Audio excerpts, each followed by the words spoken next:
जगन्नाथ दर्शक बंधु धर्मज्ञान TV YouTube channel परिवार को आपण मान को स्वागत। शिव नामेव केवलम महाकाल महारुद्र इष्टदेव प्रभु मुक्तेश्वर समस्त को खुशी रखंतु आनंद रे रखंतु एवं समस्त जीवन रे हस खुशी भरी दियो।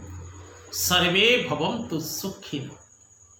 आज कार्यक्रम रे दर्शक बंधु आमे महादेवंकर गोटे पवित्र एवं अमूल्य वस्तु विषय आलोचना करिबा। ताहा वस्तु कहले मध्य भूल हम। अमूल्य रत्न, से अमूल्य रत्नटी होउची रुद्राक्ष। आज कार्यक्रम रे आमे रुद्राक्ष विषय आलोचना करिबा एवं रुद्राक्ष एकमुखी रुद्राक्ष विषय आज आलोचना। दर्शक बंधु एकमुखी रुद्राक्ष धारण करिबा व्यक्ति केउ फल प्राप्त करे बा बेनिफिट्स इफेक्ट ऑफ एकमुखी रुद्राक्ष। रुद्राक्ष धारण करिबा पूर्वरु कौन नियम पालन करिबा उचित, रुद्राक्ष धारण कले कौन हुए, अनेक व्यक्ति को प्रश्न रुहे जे रुद्राक्ष आमे काहे धारण करिबा, कौन पाई धारण करिबा। तेणु रुद्राक्ष धारण करिबा द्वारा व्यक्ति को क्यों क्यों दिगरु सफलता मिलता है एवं एकमुखी रुद्राक्षर महिमा कौन, रुद्राक्ष महात्म्य बा रुद्राक्ष पुराण रे कौन रहिछि रुद्राक्षर महात्म्य। तबे आसंतु दर्शक बंधु आज कार्यक्रम रे आमे जानिबा एकमुखी रुद्राक्ष धारणर विशेष फल एवं एकमुखी रुद्राक्ष धारण कले आमको क्यों क्यों दिगरु सफलता मिले एवं एकमुखी रुद्राक्ष विषय रे अनेक जानिबा कथा।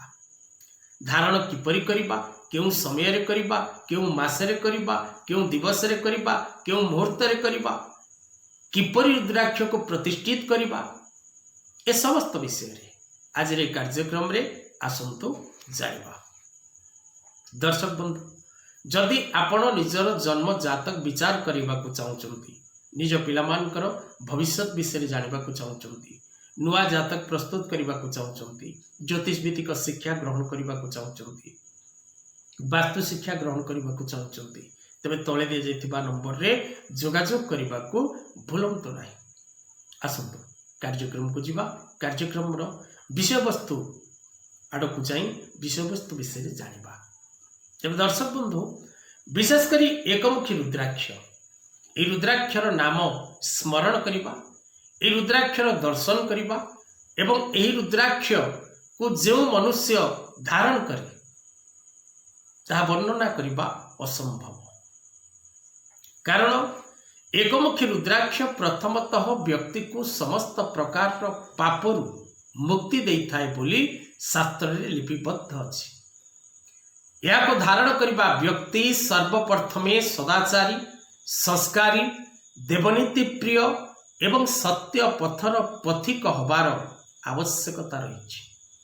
आपण जदि निशासक्त, आपण जदि बेश्यासक्त, आपण जदि आमिष मत्स्य मांसादि भक्षण करुचंती, आपण जदि असत संगरे असत कार्य करुचंती, चोरी लटेरी जुआ इत्यादि कुकर्म रे रत अछंती, तेबे आपण एकमुखी रुद्राक्ष धारण करिबा अनुचित अटे। कोनोसी असत कार्य जदि आपण करुथांती तेबे एकमुखी रुद्राक्ष आपण धारण करंतु नाही। यह आपण को शुभ फल परिवर्ते अशुभ फल दब, यह परीक्षित देखा जाइछि। नचेत ए रुद्राक्ष भांगी जीव, हजि जीव, एपरि मध्य बहु व्यक्ति विशेष मान को जीवन रे घटिछि, जहा आम मान को निकट रे उपगत से माने हिचंती एवं आमे से विषय रे जानिछु। तबे दर्शक बंधु यह को धारण करिबा व्यक्ति रो स्वभाव गुण प्रकृति सेही परि हवा दरकार। जो व्यक्ति यह को धारण करिवे से माने देवतांकर प्रिय हिथिबा दरकार बा देवप्रिय कार्य रे निजको शामिल करुथिबा नित्यांत आवश्यक। এই रुद्राक्ष धारण करबा पई विशेष करी शुभ मास रही। शुभ मास रे जदि आपण रुद्राक्ष धारण करंती तेबे अत्यंत शुभ फल प्राप्ति करंती। सेई मास रे रुद्राक्ष धारण कले आपण को निश्चित भाव में शुभ फल मिली थाए। विशेष करी रुद्राक्ष धारण करबा पई अनेक शुभ मास रही। सेति मध्यरु श्रावण मास, कार्तिक मास और बैशाख मास, आश्विन मास, चैत्र मास एवं आपणकर फाल्गुन मास। ये 6टी मास रे आपण रुद्राक्ष धारण करबा द्वारा अत्यंत शुभ फल व्यक्ति को प्राप्त होता है।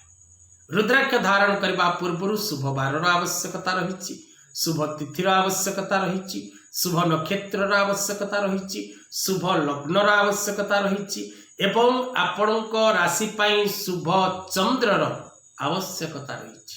ए समस्त को विचार करी आपण जदि रुद्राक्ष धारण करती तेबे आपण को अनेक शुभ फल प्राप्ति होता है। एकमुखी रुद्राक्ष धारण करबा द्वारा विशेष करी आपणक प्रति महालक्ष्मी अपार करुणा रुहे एवं आपण समस्त प्रकार पापरु मुक्ति पाती, समस्त प्रकार पीड़ारू मुक्ति पाती, समस्त प्रकार जंजाल दुख कष्ट आपन को मुक्ति मिलता है।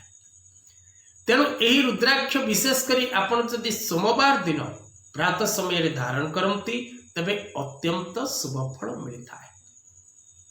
रुद्राक्ष धारण करबा पूर्व रुद्राक्षर विधि पूर्वक वैदिक पूजा करिबार आवश्यकता रही, शोधन करिबार आवश्यकता रही एवं रुद्राक्ष धारण करबा समय रे आपण को विशेष करी यही मंत्र 108 थर पाठ करबा नित्यंत आवश्यक।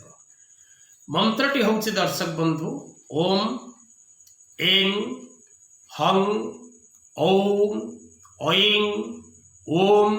यही मंत्र 108 थर पाठ करबा नित्यंत आवश्यक अटे। रुद्राक्ष धारण करबा पूर्व दर्शक बंधु आपण ताको शोधन करिवे। जदि बिना शोधन रे आपण रुद्राक्ष धारण करती तेबे ताहा कोनोसी फल आपण को प्रदान करै पारे नाही। कारण रुद्राक्ष गोटे गछर फल, ताकू आपण शोधन करबा सहित प्राण प्रतिष्ठित करिबार मध्य आवश्यकता रही। तेणु आपण रुद्राक्ष धारण करबा पूर्व ताको प्राण प्रतिष्ठित करबा नित्यंत आवश्यक। तबे दर्शक बंधु एकमुखी ठारू 21 मुखी पर्यंत रुद्राक्ष रही।